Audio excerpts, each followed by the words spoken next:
Victim coming out, victim coming out. The fire ground is dynamic. Priorities can change by the second. This series is about our first priority, life priority. We'll hear from the firefighters that have made a grab in live fire conditions, the decisions they made and the lessons they learned. Listen as they tell you about their experience, learn from their mistakes and their successes. Expect fire and expect victims. Expect the unexpected and plan accordingly. This is Life Priority. Captain Overlander, thanks for sitting down with us for the Life Priority series. Why don't you go ahead and tell us your story? So I'm Stephen Oberlander. I'm captain, normally assigned at Station 24. On this particular day, I was working at E62 in Rancho. Had a good day, spent the day out training, pulling hose, doing search and victim grabs, whatnot. Later that night, I think around 3 in the morning or so, we were toned out for a residential structure fire in 62's first in. Getting the rig, we're driving, I'm mapping. While we're going, I'm hearing the MDT dinging like 6-10 times. I don't have time to look that up, but you know, we could tell we got a working fire, see a little smoke in the area we're going, and as we get closer, a good sized column. I'm looking at the resources that are coming, and I see that 54 is on the pick, so I know I have an engine company that'll be there fairly quickly. And then I'm looking for the truck companies, and I see we have 106 and 50. So a truck coming from South Sac and a truck coming from Arden. I know that's going to be a fairly long time delay for the trucks to be on scene. So we turn on the block, and we got a good glow and column going. And as we get closer, pull up to the house, and I see, single-story residential, kind of South Sac style. It's got a gate blocking off access to the house that was shut that we had to get open. And then as you make access to the house, another gate blocking off the front door and bars up on all the windows. Initial fire activity on the house was a good amount of fire on the alpha side. Fire out of 2 of the bedroom windows, moving over, cutting off the access point from the alpha side into the front door. So firefighter did a good job, and the engineers we pulled up, they immediately got that gate open, got a line in play. Well, I tried to get eyes on the fire and see where our access is going to be and what's going on. As I was walking up on the driveway, I heard B9 come up on the radio and say, we have a victim inside, reports of a victim inside. So I quickly look at the alpha side. Well, the firefighter that day, Brian Smith, was getting his line in play, and I see the alpha side's pretty much cut off for access to start initiating the search. So I try to pass that on the radio, let the truck companies and engine companies coming in, that access is going to be needed to be made on the Charlie side to initiate the searches. Exit, I need you to make access for search on the Charlie side. That's going to be your best access for search. We do have forcible entry challenges, bars on the window. As I came back around to meet up with the firefighter, there was a gentleman on the driveway who was a resident that had made it out, saying that there is a female inside in the garage. What? Okay.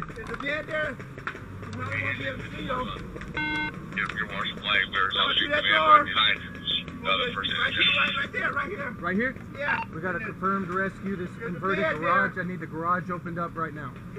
So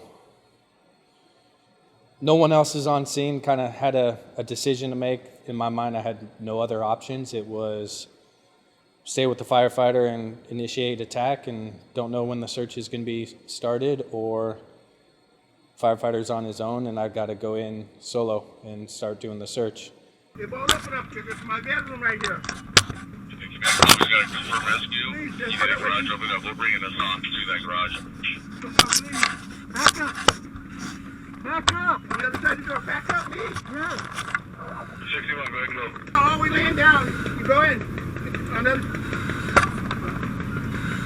Go, medic. Please help her, please! You right now.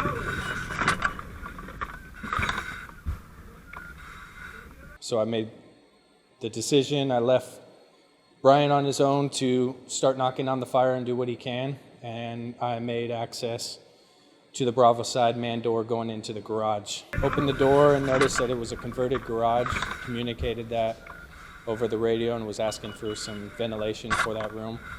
It was a 2-car garage. Immediately the door would only open about a foot, and then it butted up against a queen or king size bed, and then just a full living room and bedroom setup within that garage. So good intel that she was in there towards the door going into the residence. So I went in there, spent a good amount of time searching that room, didn't find her in there.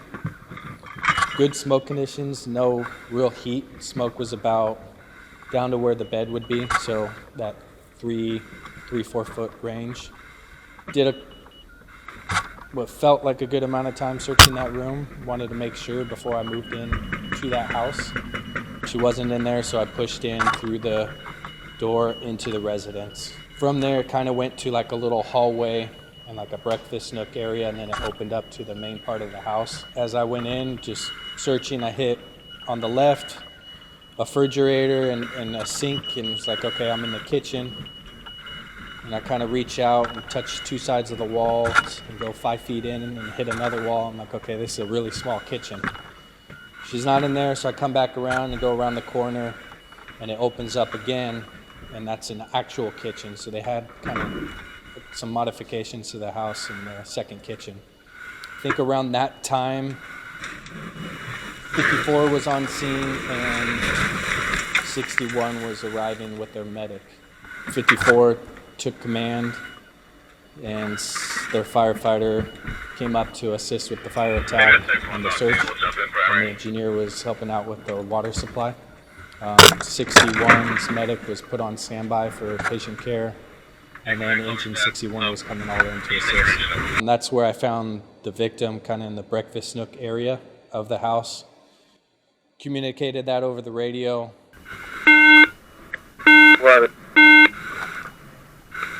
Priority traffic, victim, engine 62, captain. I need crews to enter the garage man door on the Alpha Bravo corner and come into the man door. I've got a victim, I need help getting her out. Man, obviously you've got a victim sound, bring him out to the Alpha side. Engine 2 copy that, you know, a victim on that front lawn. Very good one, copy, you're out. There's a line brought here too. I've got fire behind me. Oh, dude. We're in the kitchen. I knew what that fire looked like on the Alpha side, so I didn't have a clear direction of where I was going to bring the victim when I found him. And I knew the maze I went through to get through the garage into the house to get to where the victim was. So I didn't have a good, easy out at that time. So I took her, drug her over to a portion of the kitchen and kind of tucked her to protect her, and took a couple windows to try to get some ventilation so that I can see a little better and kind of game plan where I'm bringing her out. Police becoming named on scene, assuming Roseburg Command. 54, come to the command post that's right behind engine 54. Copy. Come on, baby. I got you. Come on.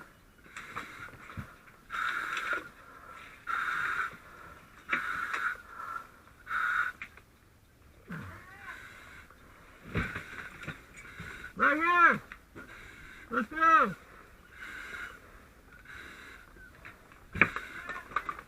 Water faucet right. Got second line. I need these bars on the window opened up right here. Hey, right here, I got a victim. Let's go. So at first I looked left to where the front door would be, and I saw a white wall, and I was like, okay, that's weird. That's where the hallway to the front door should be. Smoke cleared out a little bit more, and then I realized, okay, that's a closet door that was open and the top was burned out. So at that time, 61 was coming in, and we were able to drag her over to them, and they did a good job assisting to get her from that hallway out the front door. Get that door out of the way.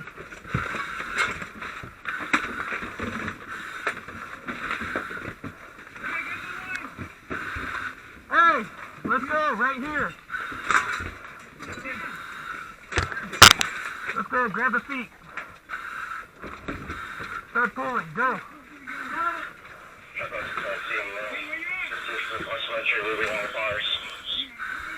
Go. Victim coming. I need a kick. I get up the victim. Go, go, go. Help me up. Help me up.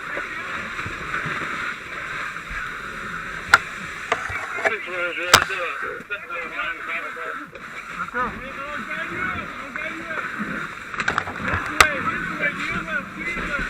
It was firefighter Dargan who was first up there to help me get her out. Took some time. She wasn't small but wasn't big, but just manipulating the turns and the amount of stuff that was in the house to get her out took some time, and then the crowd of people kind of getting in the way. We were able to get the victim out and off to the medic to start getting care.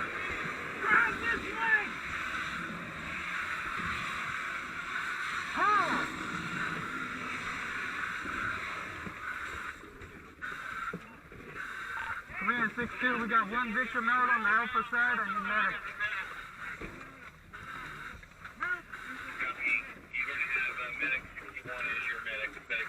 Get her out further, let's go!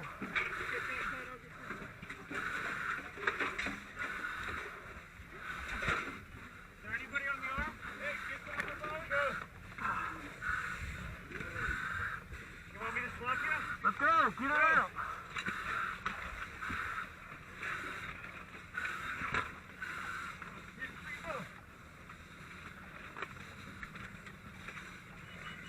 Alright, right here, get flat.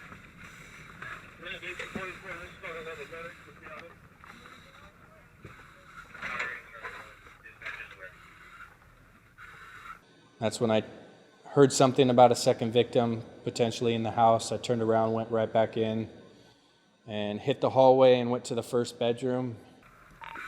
Command, do we have a location of where the second victim might be?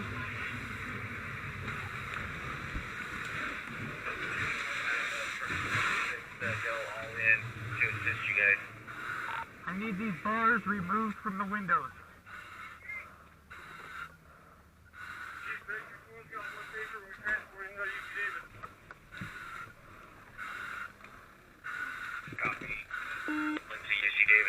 And that's where I found the second victim. So I called that out over the radio. Priority traffic, engine 62 captain. I located the second victim. I need help inside the alpha side front door to the right first bedroom. Hey, grab the feet. Hey! There's a victim. Put that shit down and grab the feet right here. I don't see the victim, buddy. Hold on. And as I'm looking around, I'm realizing, okay, this room has some significant fire damage, so it was pretty involved, and what I saw from the alpha side. So I called out that we had the second victim, asked for some help to come in for removal, and then took a second to really get eyes on as the smoke started clearing out, and made the determination that the person was deceased. So I made the call to leave in place and continue on with the search.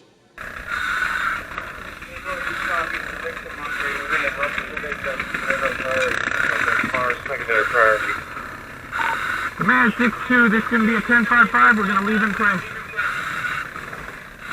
Alright, that's good. Copy. Can we kill this underneath you? Hey? Rest of the crews eventually showed up, and we got vertical ventilation from the trucks and assistance getting the primary completed and fire knocked down. So overall it went pretty smooth. What were some of the biggest takeaways or lessons learned from your seat on this fire? It was a different fire than what I'm used to. I'm used to, you know, in the district, rigs are stacked up on each other. So when you hit on scene, there's 3 other engines and truck companies showing up. So for this one, as we're going there, I'm recognizing I have 2 trucks that are coming from a very long distance. So there's going to be a delay on the truck work. And then when we arrive and I'm looking at the house, it's pretty well reinforced as far as security features. Every single window is barred up.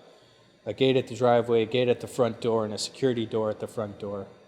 So for me, there's immediate concerns and needs that need to be addressed, and I need resources to get those addressed. And I know I'm going to get the resources, but not in the time frame that may be needed for that particular incident. So some big takeaways was, en route to the fire, it's good that we can get updated information sent to the MDT, but we don't have the ability sometimes to be able to sit there and click through all the messages. So that message of a victim inside was in the list of messages if I had time to cycle through it, but the proximity of where that fire was and the station and our time to on scene, I didn't have time to sit there, map, find the hydrants, find a second hydrant, figure out where people are coming from and access, and cycle through the messages to confirm that there's a victim.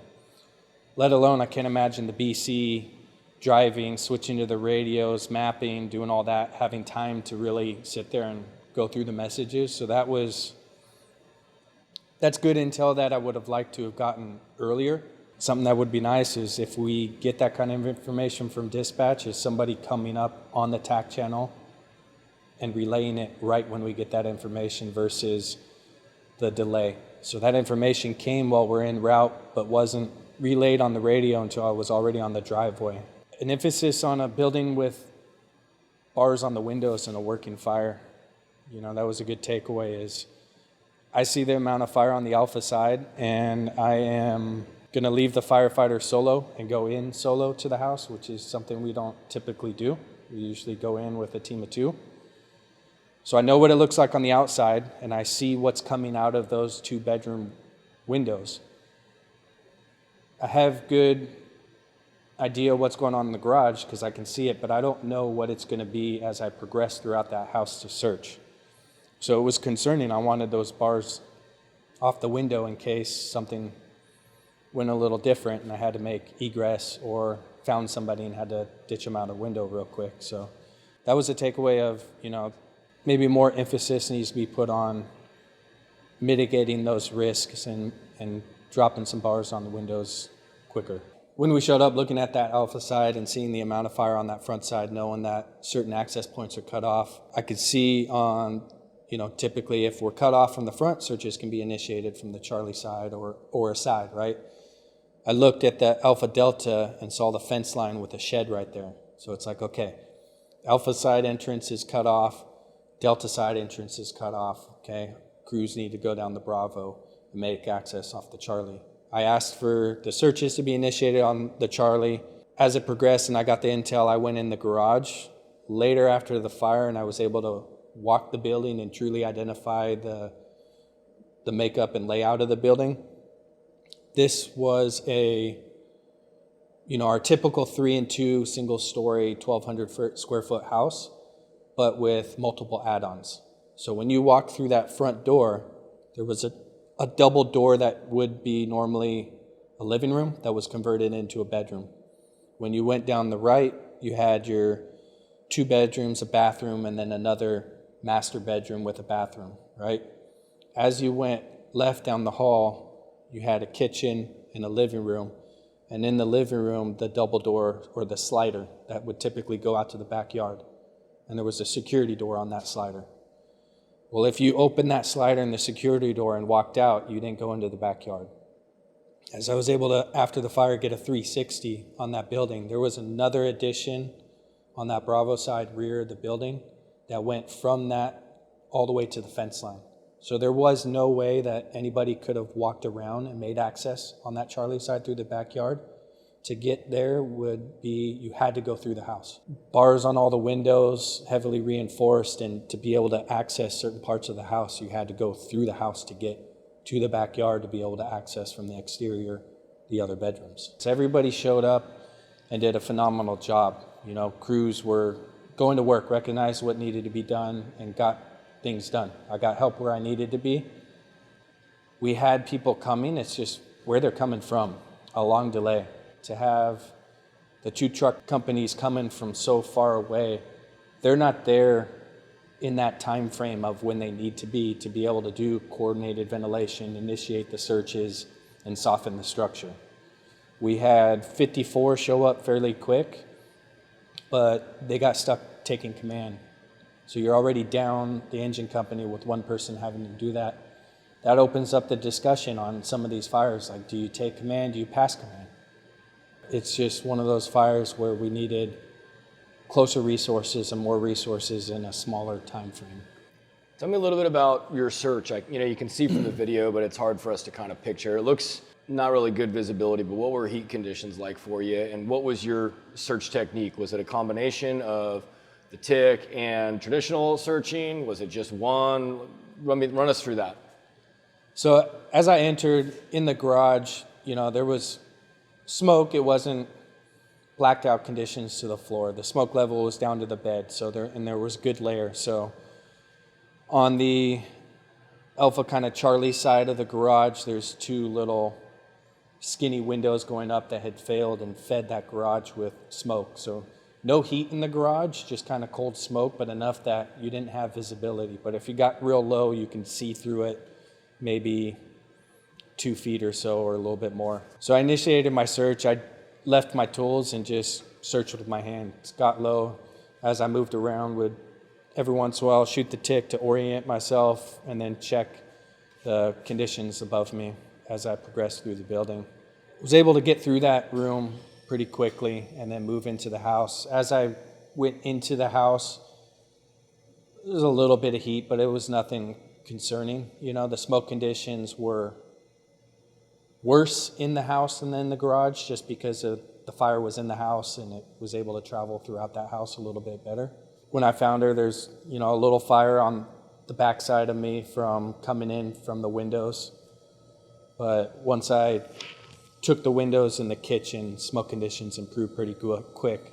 And around that time, Brian made great work on the fire and was pushed in and working down the hallway. So the fire knockdown was going great, and then the horizontal ventilation from taking the windows was helping big time. I think it was firefighter Dargan that eventually ended up assisting you with the victim removal.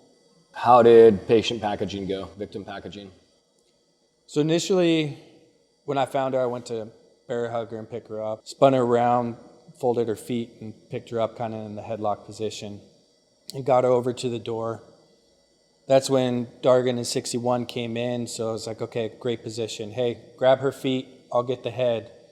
And so he was able to grab her feet and start manipulating her around the corner and the debris to get her out. What worked was him at the feet, me at the head, getting out, and then as we got to the front door, more people were able to come up and grab a limb and grab clothes and be able to lift her up a little bit easier. Were the incoming units aware that you were taking a victim out, or were they stacked up kind of in your way on your egress?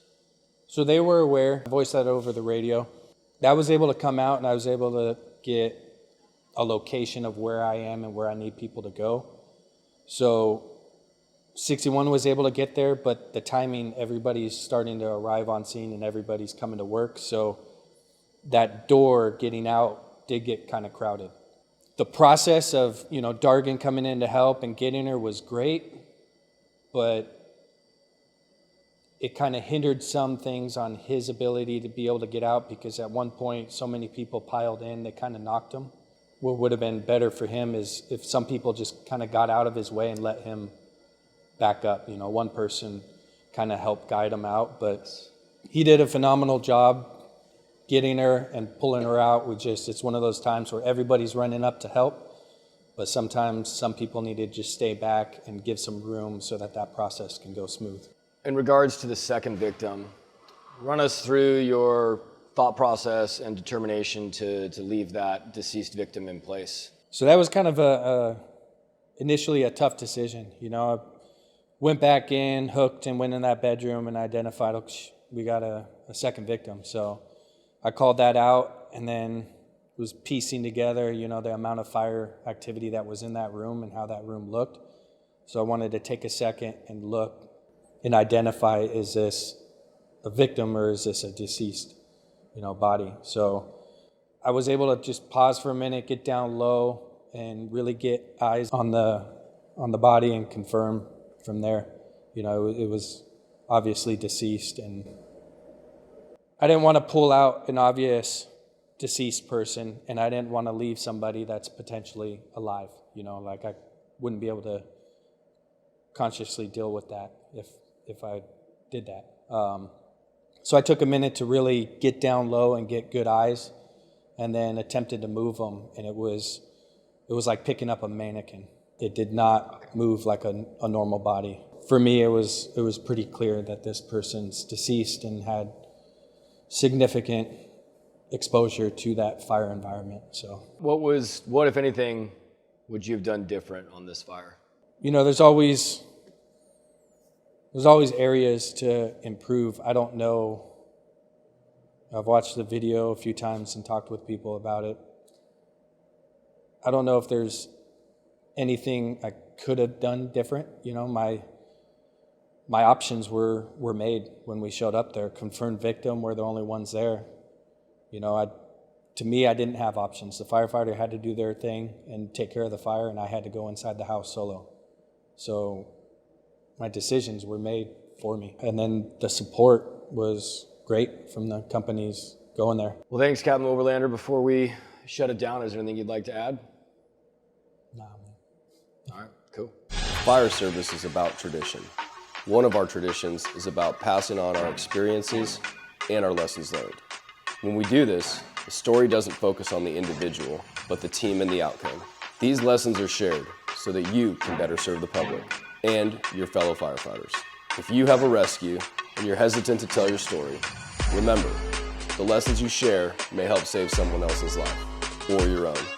Share your story by contacting us at lifepriority@metrofire.ca.gov.